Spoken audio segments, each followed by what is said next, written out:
Hello, and welcome to this Paychex Blue Cast on wellness programs. And today we're looking at a familiar mantra in the industry, the claim that wellness programs are a proven way to boost employee output. Now, it sounds good, but is this really true?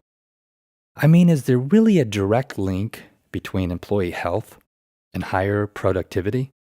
To get a better handle on this, we talked with Bodmer Berg, Manager of Employee Health and Wellness at Paychex. And in this presentation, he guides us through some research on the wellness-productivity connection.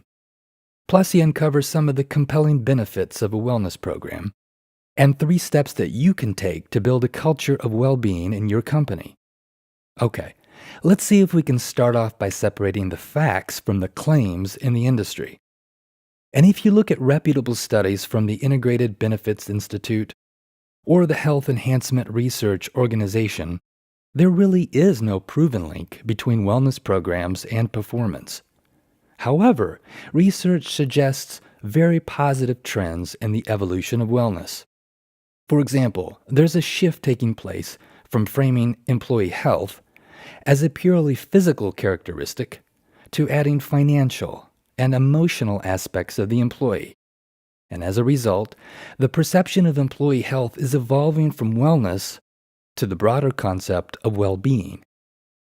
This gives employers a broader framework they can leverage for winning the hearts and minds of employees, which is really what we're all after. So to summarize, Bob puts current research into perspective. There may not be a magic lever to increase employee productivity, but a culture of well-being can add tangible value to both employees and employers. And now, in part 2 of our Bluecast, let's talk about this value. For starters, a wellness program sends a message to your employees that you care about their well-being. It can also help them feel a greater sense of connectedness with your company. And as a result, it can help improve employee satisfaction and retention. It can also increase positive word of mouth from employees out in the community and improve your recruitment efforts. Also, it can lead to positive health outcomes, like improved blood pressure among participating employees. It can even increase the perceived value of an employer's benefits package.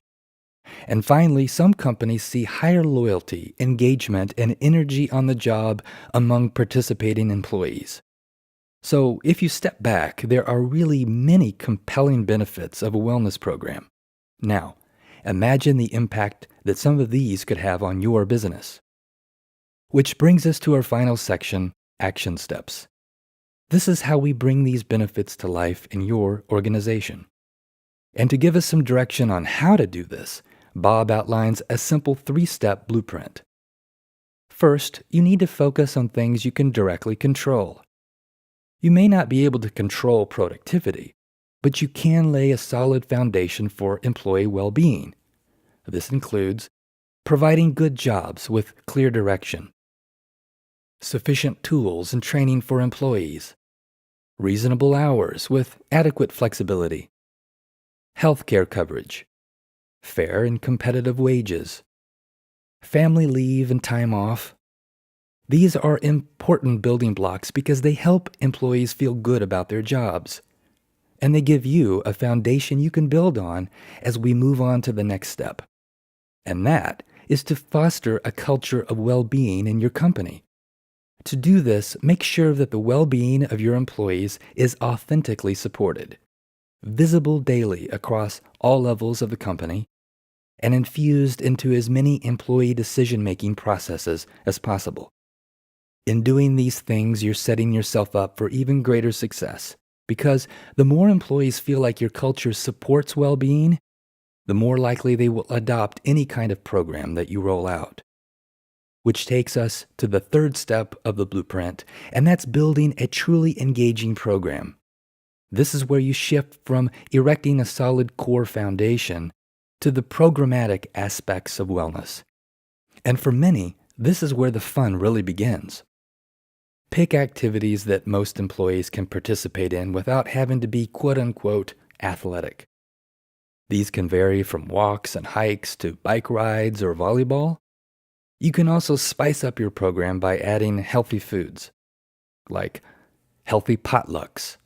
And we can't forget healthy lunch and learn sessions. Plus, if some employees enjoy cooking, let them demonstrate their favorite healthy recipes, just as long as they share their delicacies with others. And finally, encourage community by allowing employees to form teams and compete. Well, as you can see, you can create an engaging program with a healthy dose of imagination and a pinch of fun, because this is what really leads to healthy participation. To summarize, we hope that this Bluecast has given you a healthy perspective on wellness programs, including research in the industry, some of the key benefits of a wellness program, and 3 steps that you can take to bring these benefits to life in your organization. In the final analysis, Bob says, employee well-being is really about how companies are winning the hearts and minds of their employees and how you can do the same. Well, this has been another Bluecast presented by Paychex. We thank you for your interest in learning more about this topic. And for additional information, be sure and visit Paychex Works, where you'll find other helpful resources that give you added depth and perspective.